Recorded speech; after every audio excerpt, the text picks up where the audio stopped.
सबसे बड़ा कानून है उसका नाम है इंडियन पीनल कोड, आईपीसी। अगर यहां कोई वकील मित्र बैठे होंगे तो बात उनको बहुत जल्दी समझ में आएगी। और एक दूसरा कानून है सिविल प्रोसीजर कोड, सीपीसी। और एक तीसरा कानून है क्रिमिनल प्रोसीजर कोड, अपराध दंड संहिता। तो IPC Indian penal code, CPC civil procedure code और सीआरपीसी माने क्रिमिनल प्रोसीजर कोड, ये तीन कानून हैं जो भारतीय न्याय व्यवस्था का आधार बनाए गए हैं या आधार माना जाता है। आपको मालूम है ये तीनों ही कानून अंग्रेजों के जमाने के बने हुए हैं। आईपीसी को बनाने का काम तो खुद मैकॉले ने किया था। आईपीसी की ड्राफ्टिंग मैकॉले की बनाई हुई है, इंडियन पीनल कोड, जिसको भारतीय दंड संहिता कहते हैं, जिसके आधार पर दंड की व्यवस्था होती है। मैकॉले ने अपने पिता को एक पत्र लिखा है। उस पत्र में वो कहता है कि मैंने भारत में ऐसे न्याय के कानून का आधार रख दिया है जिस पर भारतवासियों को कभी न्याय मिलेगा ही नहीं, जिसके आधार पर भारतवासी कभी न्याय पा ही नहीं सकते।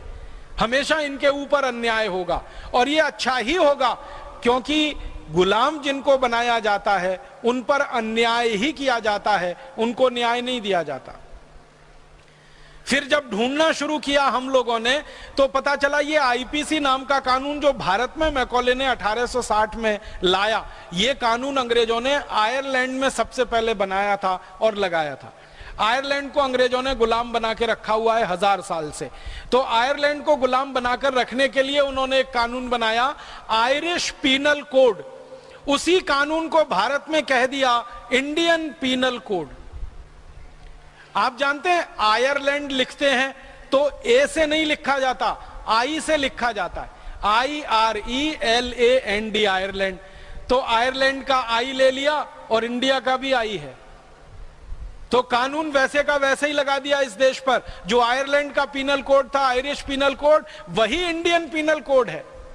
और मैंने जब आयरलैंड के पीनल कोड को खरीद कर पढ़ा और इंडियन पीनल कोड को खरीद कर पढ़ा, दोनों को सामने रखा, तो मुझे इतना गुस्सा आता है कि कॉमा फुल स्टॉप भी बदला नहीं गया, वो भी वैसे का वैसा ही है।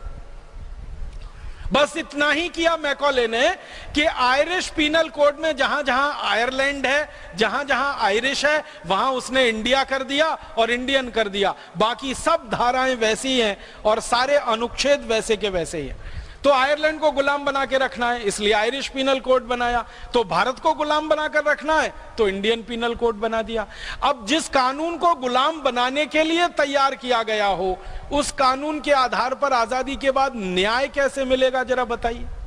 अन्याय ही होने वाला है। सबसे बड़ा अन्याय क्या होता है कि आईपीसी के आधार पर जब कोई मुकदमा दर्ज होता है इस देश में, तो सबसे पहले तो मुकदमा दर्ज होने में महीनों महीनों लगते हैं। एफआईआर करनी पड़ती है, उसके बाद पुलिस को साबित करना पड़ता है, सबूत जुटाने पड़ते हैं, अदालत में जाना पड़ता है। इस पूरी प्रक्रिया में ही देर लगती है, क्योंकि तरीका अंग्रेजों का यही है। फिर वो मुकदमा दाखिल हो जाए तो फिर सुनवाई शुरू होती है। सुनवाई के लिए सबूत इकट्ठे किए जाते हैं। उन सबूतों के लिए अंग्रेजों के जमाने का एक कानून है, इंडियन एविडेंस एक्ट, और वो सबूत जल्दी इकट्ठे हो नहीं पाते हैं। धीरे धीरे समय बढ़ता जाता है और एक मुकदमे को 4 साल, 5 साल, 10 साल, 15 साल, 20 साल, 25 साल, 30 साल, 35 साल समय निकल जाता है।